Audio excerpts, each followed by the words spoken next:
So in this video, I'm just gonna try and explain how I install a mosaic tile floor in the shower stall.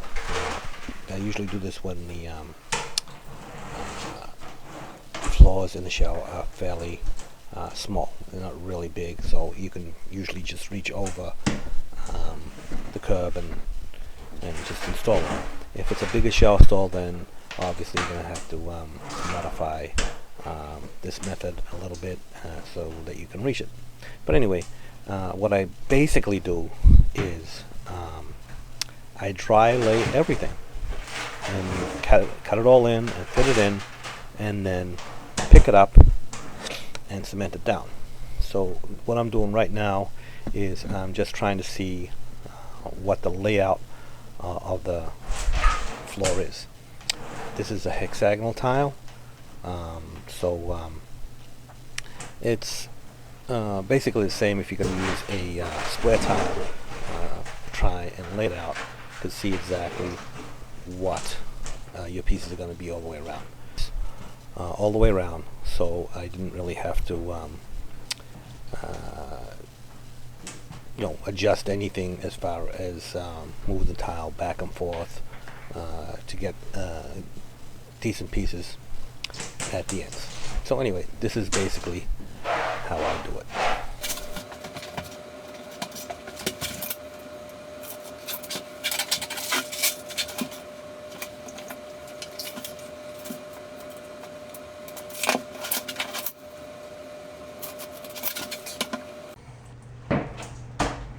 Okay, so as you can see, I'm dry laying this, and I cut that over there on the wet saw, and I cut, this is what fell off over here.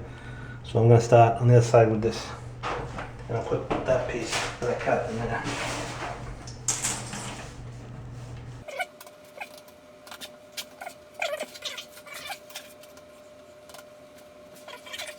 Just for anyone that might be wondering, the reason that you use small tiles on a shower floor is because the floor is not flat.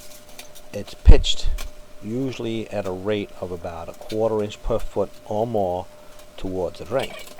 So you need small tiles with a lot of grout lines so that you can get the shape of the tile to conform to the shape of the floor.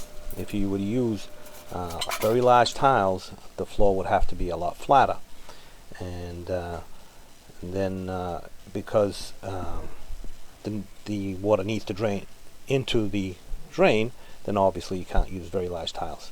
I wouldn't recommend anything larger than a 3x3 or a 4x4. Is really pushing it.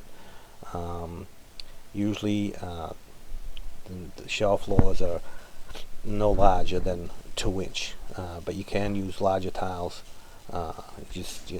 It's going to be a little bit harder, and you're going to get some lippage if you use the larger tiles, because it has to conform to the shape of the mud on the floor.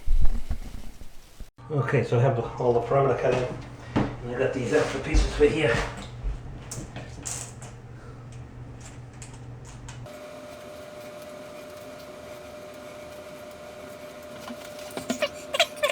So this is a tile that's going on the walls here. It's a ceramic tile. It's supposed to look like marble, I guess. So when you put this on the walls, on those edges, it's going to get all covered, and it's going to look nice and neat.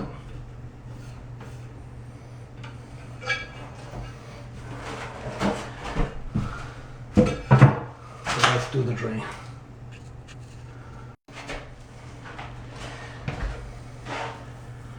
So I'm going to cut these pieces out here. Just mark where the drain is, more or less.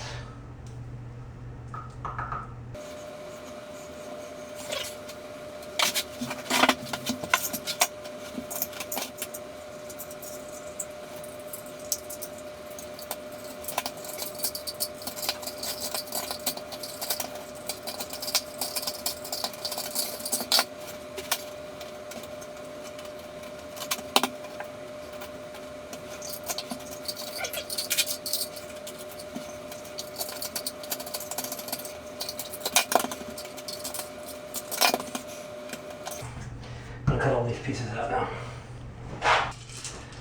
Okay, so I got some individual pieces here, right here. Mark them one at a time, and then cut them. Just so I do, just put it on top, line it up where it's supposed to go, and then you eyeball that.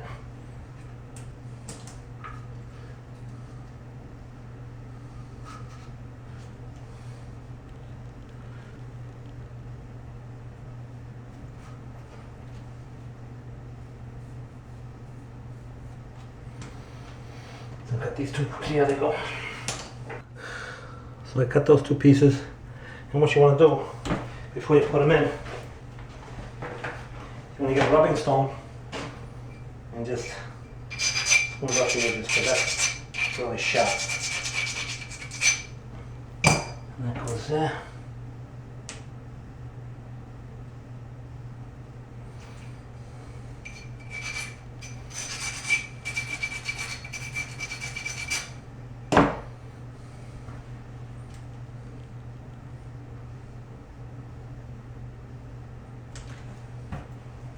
And that goes there. Now to the rest.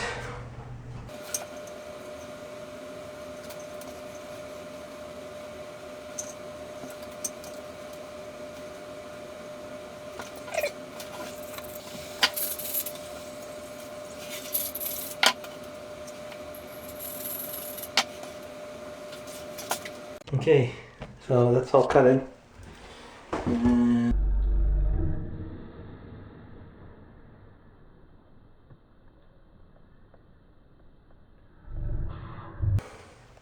That's it right there, and now I'm going to cement it down. Okay, this is the trowel I'm using, V-notch trowel. So I'm going to pick them up now and cement them down.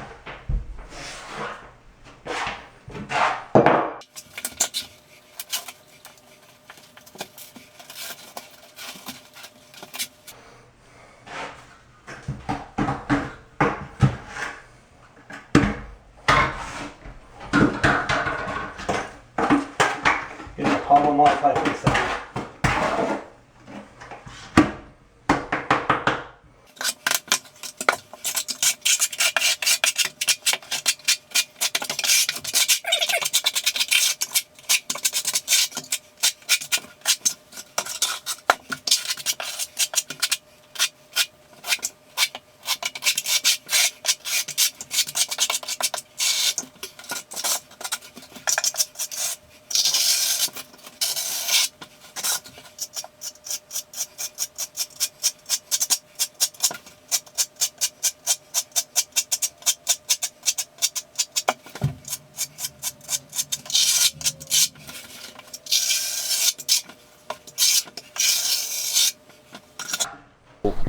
Once you have your thinset spread, first you did use the back side of the trowel to key it in, and then you use the notch side of the trowel to spread your thinset. And you want to make sure that you don't leave any humps or bumps or whatever.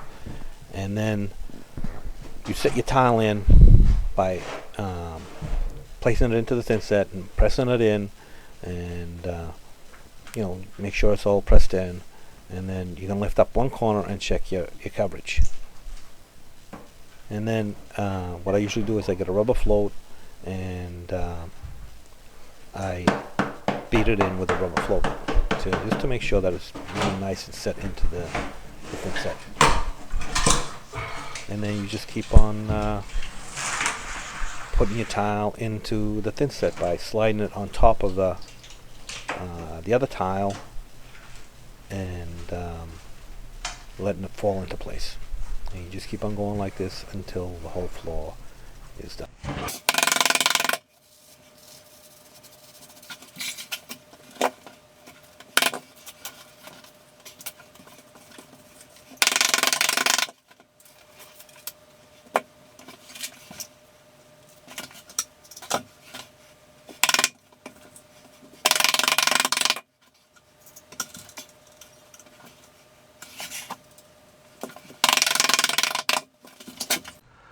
sometimes thinset through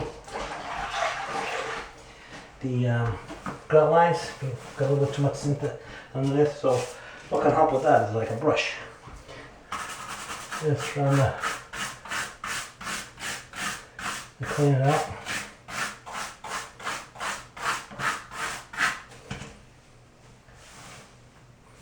And that'll clean the grout lines up for you.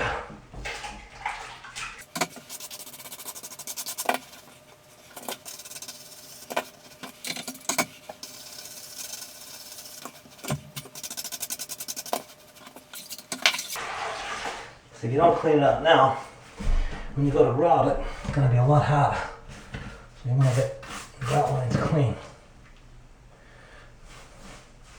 This can happen when it's very soft, very thin tile.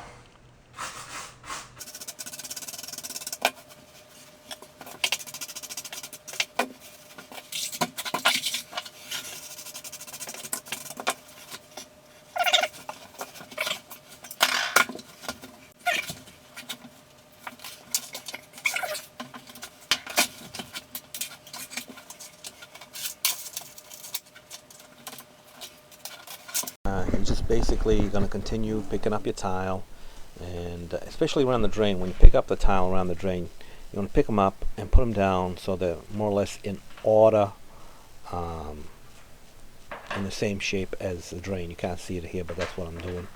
And that way when you put them back, you don't have to guess where they go.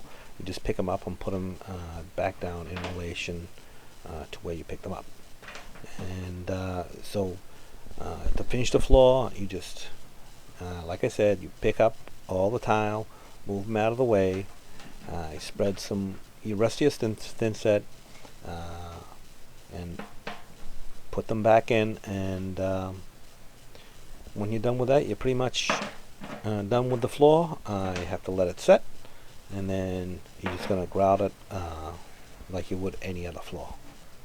So that's what I'm doing here. I'm just picking it up, moving them out of the way, and got to cement them down.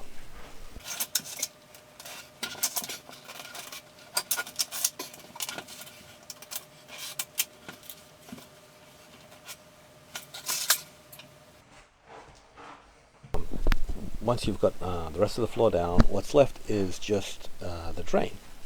So what I normally do is I'll put a little bit of thinset behind each little piece of tile before I set it in place, and then just put the tiles in, making sure that they're aligned, and then you're pretty much done with this floor. So once you're done, you let it set, and then you grout it like you would any other floor. Now, like I said, you grout it like any other floor. If you have any comments, please leave any comments that you might have, and I'll try and answer any questions that you might have. And please subscribe. And for the grouting instructions, I have another video which you can watch, which is basically the same for most tile floors. So thanks for watching, and please subscribe.